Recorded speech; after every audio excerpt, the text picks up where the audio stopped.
For me, I thank all of you, wonderful people.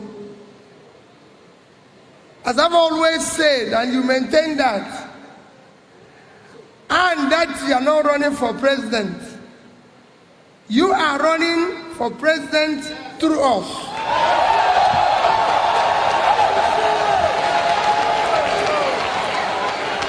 Our job is to take the power from those who have it and give it back to you.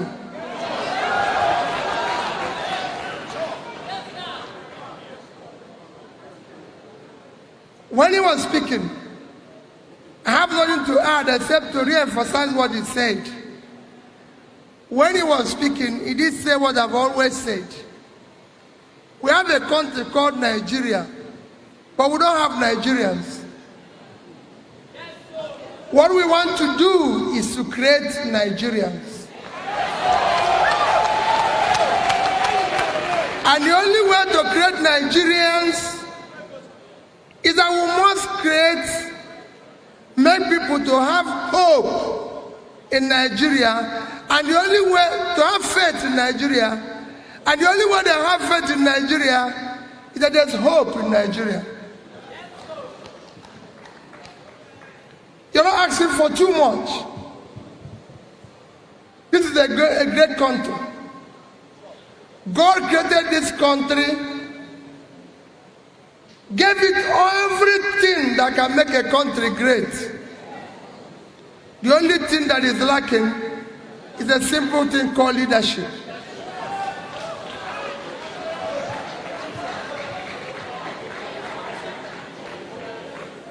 And that is what we intend to provide.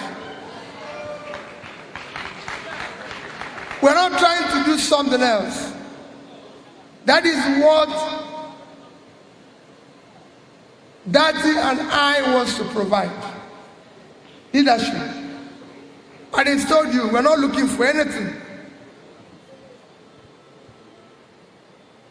He doesn't want to be vice president of Nigeria, I can tell you. If there's anybody who is reluctant to be vice president of Nigeria, he is one. But I asked him, can you look at your children and ask yourself, which society do you want them to live in the future?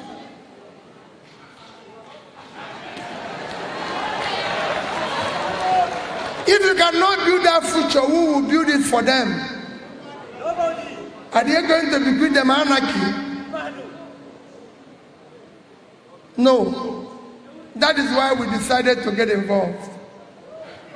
And I assure you, and I want you to take note, like I always said, don't think that that with the will of the Almighty God I will succeed. Let none of you, I say it every day when I have opportunity, don't think that once you succeed, your job has stopped. That is when you will begin your job.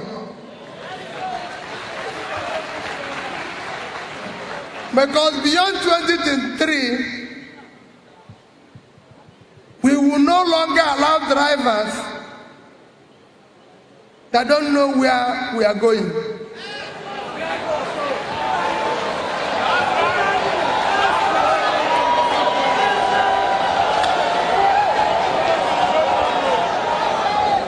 We will remove that driver. We will not allow him to continue. He will go down and we'll put another driver to continue. Because what we have now and what is happening in Nigeria is that you don't know where you're going. The driver doesn't know where the vehicle is going. So every road leads us there.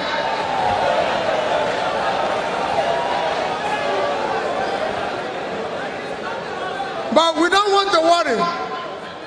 All we say is 2023 onwards, we will no longer allow that situation. For now, we will manage it to the end. And I'll give you an example why I say so. On 2 occasions, we have a country where 100 million people live in poverty.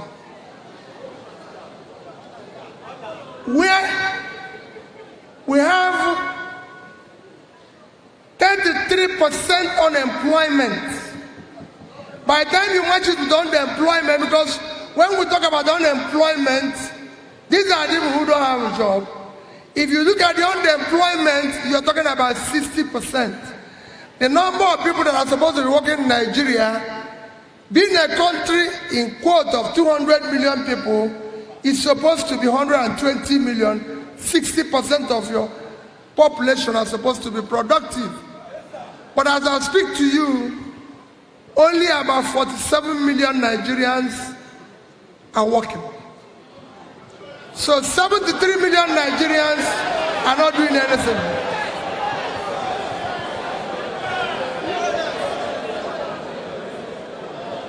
We live in a country where over 15 million of our young people are out of school.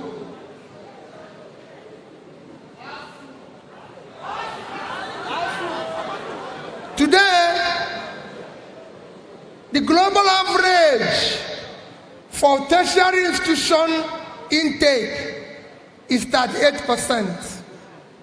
In the Western world, it's over 50%. In Nigeria, it is 9%. Not even up to a quarter of the global average, and yet they are not in school.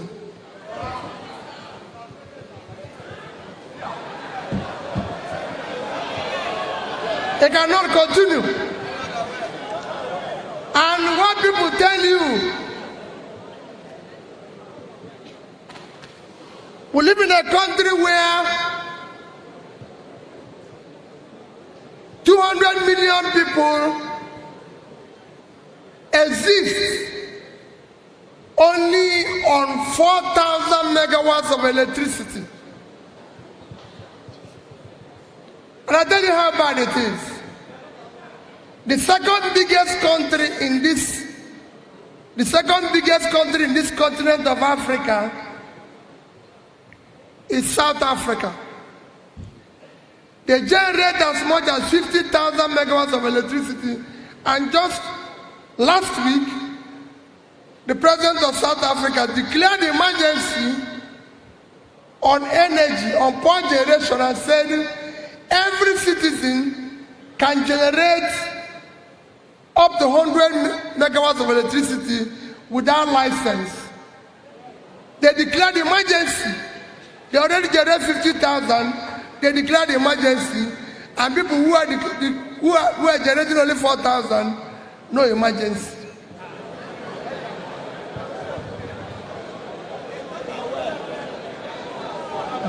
list, Egypt is number 3. Egypt generates about over 50,000 megawatts of electricity. And when you ask, people will say, we have no money. We've been doing and practicing democracy for the past 24 years. Next year will be 24 years. Within this period, governments at all levels in Nigeria have borrowed over 225 trillion naira.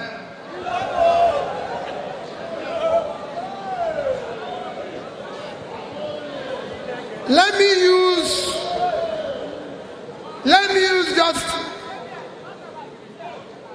use just 200 trillion naira. 200 trillion naira because some were borrowed when money was 100, 150, 190, 200. So since it's about 600 now, I use an average of 400. That means, that means that if you divide 200 trillion with 400, it will give you approximately $500 billion.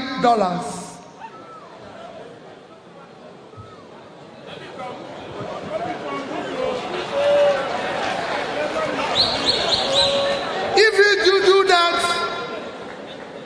if you use $500 billion today,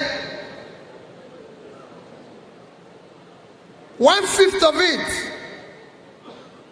1/5, 20% of $500 billion is 100 billion naira. $100 billion. Tony Elumelu Foundation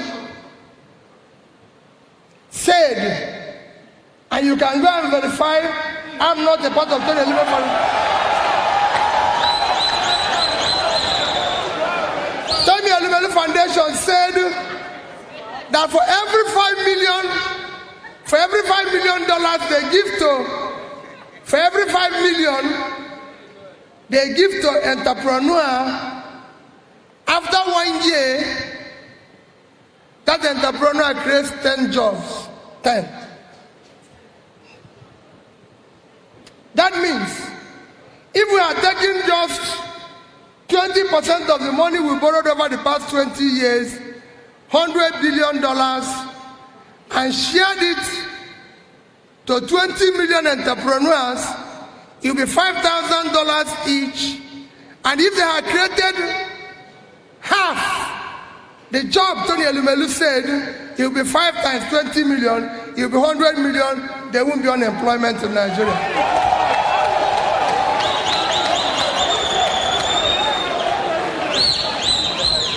And we are using only 20%, we are using only 20% of the money.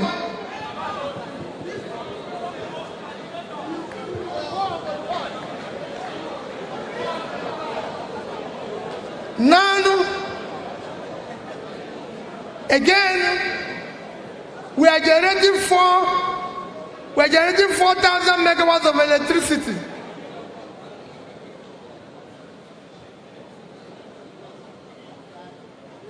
For just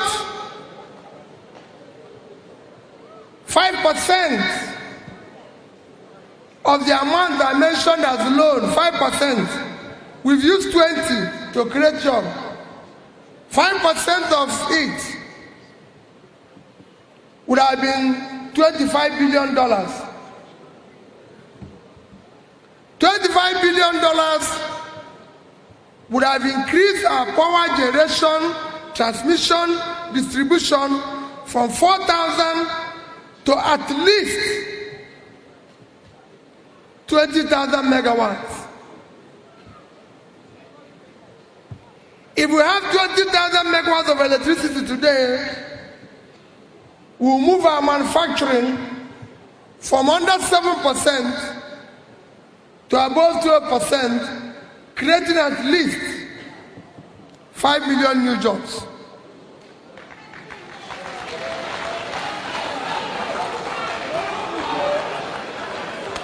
The list is endless. We are not campaigning yet. We will tell the story when we start campaigning.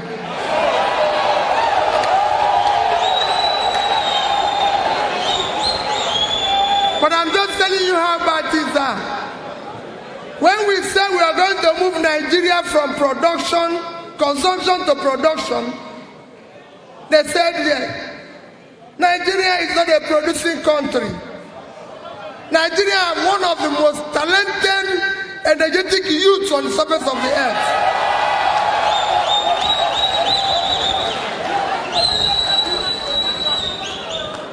These youths, you see them every day, arresting for one thing or the other. If they are properly supported, they will change this world. When I say we are not a producing nation, they argue. They will even say the figures I use are wrong. But let me tell you, so you will go and verify.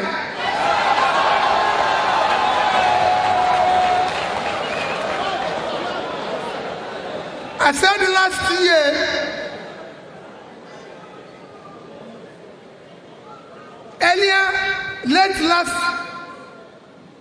late last month, I made a statement which you will see them using every day when I said that Nigeria total export is less than $30 billion. You see where they are writing that is wrong.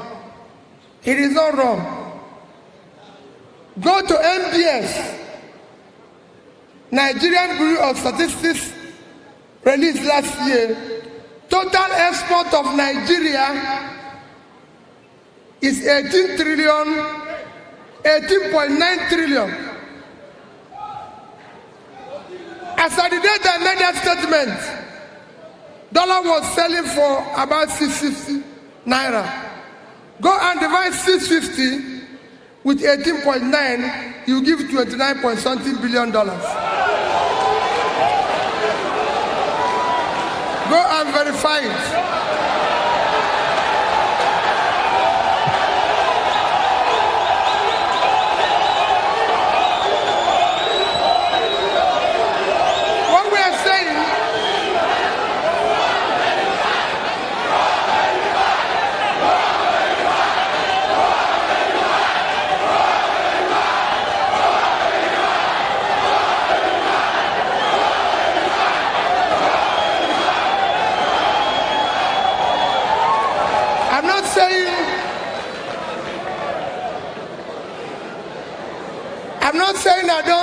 I'm not wrong or right here.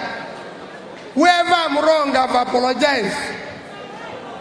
But I'm saying, in all my statements, in everything I've said, on all my statements and speeches, if you put all of them together, I have 90%.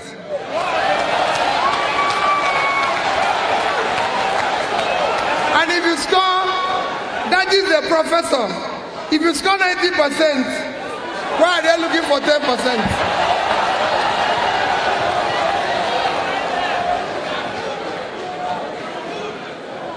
When I say we are not when we say we are a consuming nation and we must change it, I'll take you back to what I said about export. Yesterday, I had an interview. And somebody said to me, so what do you think about Borno State? What do you think about Borno State? That things are difficult in Borno State. I said, let me tell you. Borno State is a state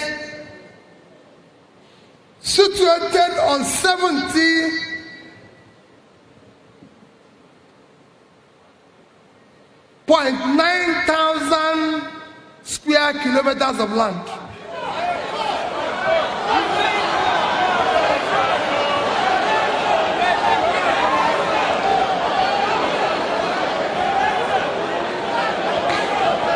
Borno State,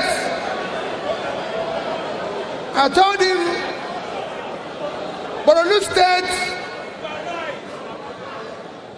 today we're talking about Sambisa Forest. Sambisa Forest is an asset to Nigeria.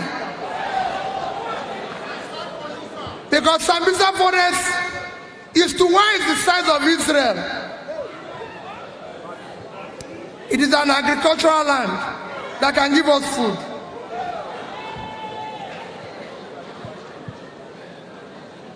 I said that if you go all over the north, Nigeria is blessed. We have all the land we need. Look at Nigeria being affected by war in Ukraine because they don't have grain. When we have all the land that is not cultivated in the north, we should replace Ukraine with grain.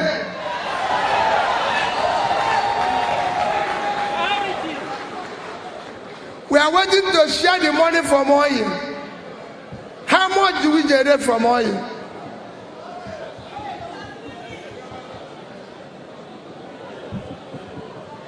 Our total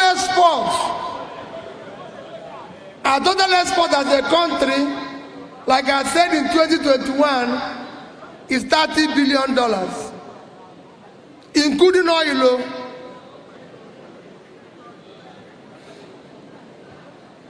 We live in a country of 923,000 square kilometers. 1 million square kilometers. You compare it with Vietnam, living on 331,000 square kilometers of land. And 100 million people, we are 200 million, their export is $312 billion. We couldn't do 10% of their export. And what did they export? They exported clothing.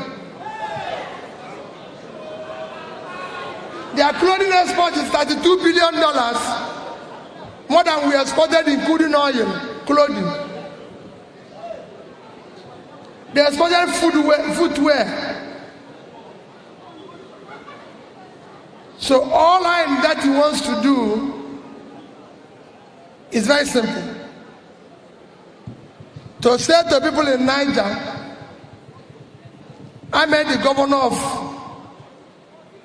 Taraba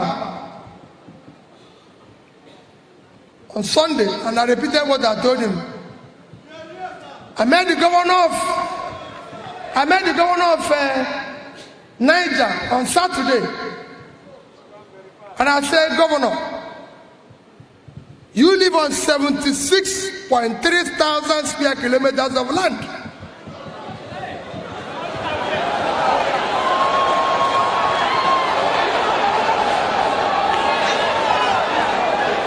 Governor,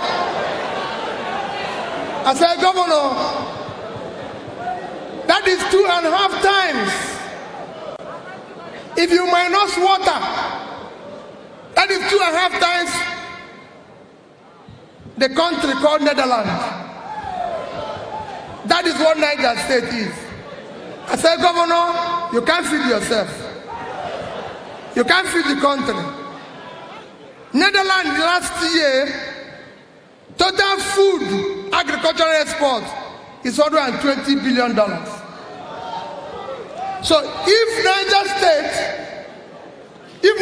State with 2.5 times their size had just done 1% of what they did in export, it will be $1.2 billion multiplied by 600, $720 billion, 5 times the budget of Niger State. We cannot continue to live like this. We have a country. Our position is simple. All that he wants to do is to move this country from consumption to production. Thank you and God bless you. Thank you so much for watching. Please try and subscribe to my channel.